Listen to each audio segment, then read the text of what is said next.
I thought about all week about how special the day Mother's Day is. How special a day that we just set aside one day. It's kind of sad in a way, isn't it? For the contribution that the mothers have paid in our lives, especially my life in general. There's a lot of times down through my life, of course I can talk about them, they're not here today. There's a lot of times down through my life, my dad was a different man. It was a little different to approach, I guess, as I thought of as a child. But it was always easier for me. I know my sisters was probably different. They probably got to talk to Daddy. But it was always different for me, that relationship that I had with my mother.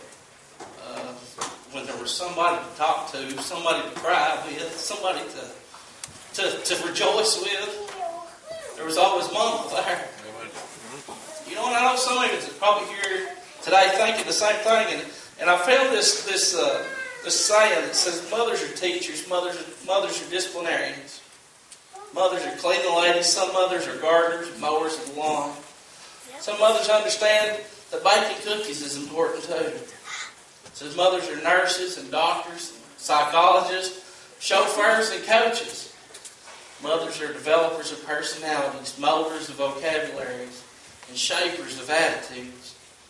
Mothers are soft voices saying, I love you, and are linked to God, a child's first impression. A child's first impression of God's love. I got to thinking about that and done a little research, typed a little on the internet, and talking about mothers, and it said Irma Bombeck was an author. Tells of God's act. And I know this is just something made up, but it makes a lot of sense when you get to thinking about it. It says that one day God created mothers.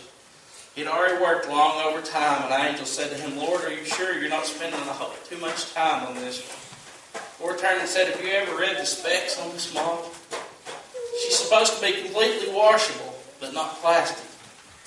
She has to have 180 moving parts, all of them replaceable. She has to have a kiss that will heal everything from a broken leg to a broken heart. She has to have a lap that will disappear when she stands up. She has to be able to function on coffee and leftovers. And she's supposed to have 6 pairs of hands. And the angel said, 6 pairs of hands? That's impossible. And the Lord said, it's not the 6 pairs of hands that bother me, it's the 3 pairs of eyes. It says that she's supposed to have 1 pair that sees through closed doors. So whenever she says, what are you kids doing in there? She already knows what they're doing in there. She has another pair in the back of her head to see all things she's not supposed to see but must. And then she has 1 pair right in front that she can look at a child that just goofed and communicate love and understanding without saying a word. That's too much, said the angel. You can't put that much in 1 model. Why don't you just rest for a while and resume your creating tomorrow? No, I can't, said the Lord. I'm close to creating someone very much like myself. I've already come up with a model who can heal herself when she's sick, who can feed a family of 6 with 1 pound of hamburger meat, who can persuade a 9-year-old boy to take a bath. Then the angel looked at the model of motherhood a little more closely and said, she's too soft. Oh, but she's tough, said the Lord. You'd be surprised how much this mother can do. Can she think? Asked the angel. Not only can she think, said the Lord, but she can reason and compromise and persuade.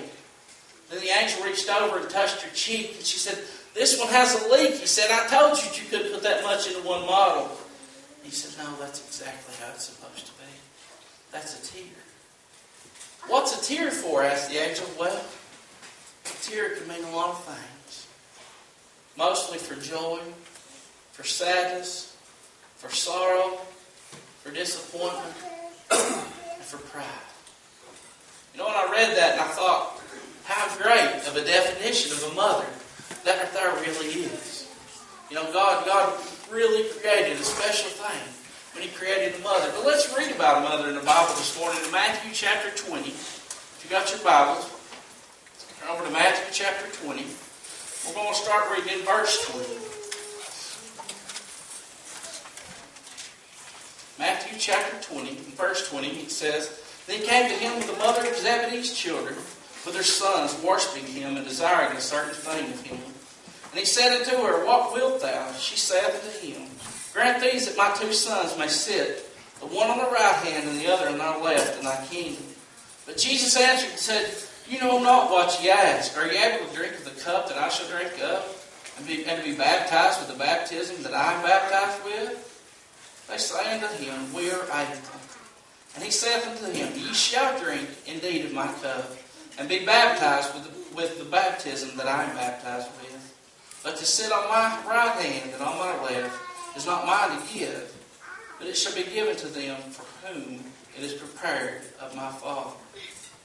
You know, I got to thinking about that story and researching a little on mothers, and I thought about how James and John there, I guess is who they're talking about, James and John, Zebedee's children.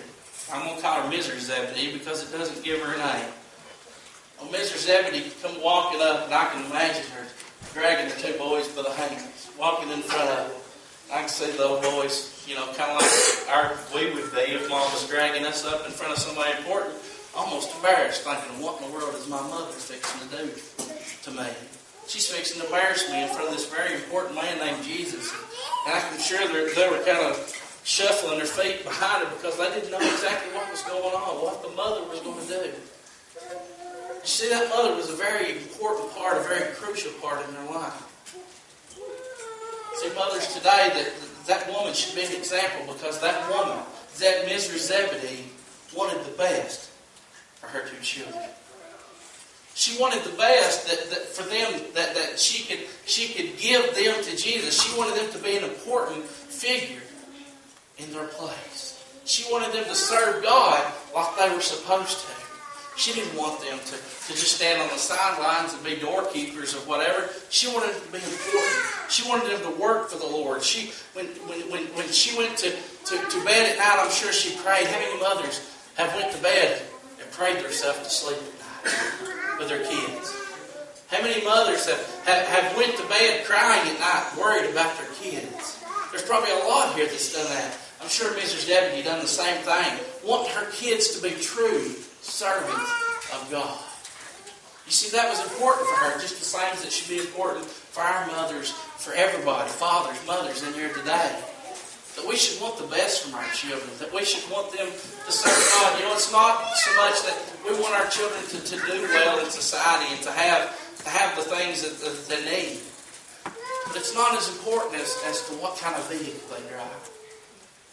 It's not so much important as to how big of a house that they live in, or in the ritzy upscale neighborhood, or have the best of clothes.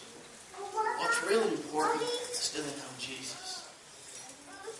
You know, and that was the thing that Mrs. Zebedee was displaying to her children there, that it was important for her to know that they were important to Jesus as well. And Jesus said that they could be baptized with the same water that he was baptized in. They could drink from the same cup. He said it wasn't my place to appoint the right hand or the left. The Father's already done that. This morning I've got one more little story. And I'll be honest with you, I cried for 5 minutes after reading the story. Just for thinking about how much my mom meant to me. That if this was me, this would probably be the same. Same way it would go. It was the story out of World War II and the Holocaust.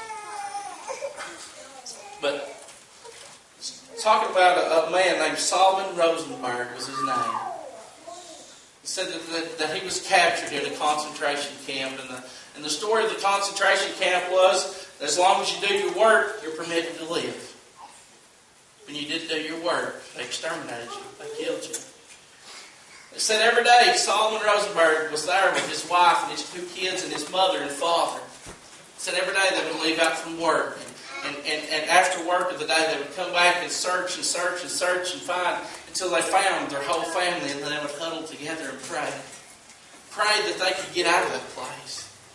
It said that one day the mother and the 2 children come back, but they couldn't find his parents. They were gone. They were old and weak and feeble and probably wasn't pulling their weight. And they were exterminated. They were killed. Said that Mr. Solomon Rosenberg just kept praying for his youngest son because he was kind of frail. And they knew that if something had changed, that he would probably be next. So one day he came back just like he did every day from the camp. And looked and searched and couldn't find anybody.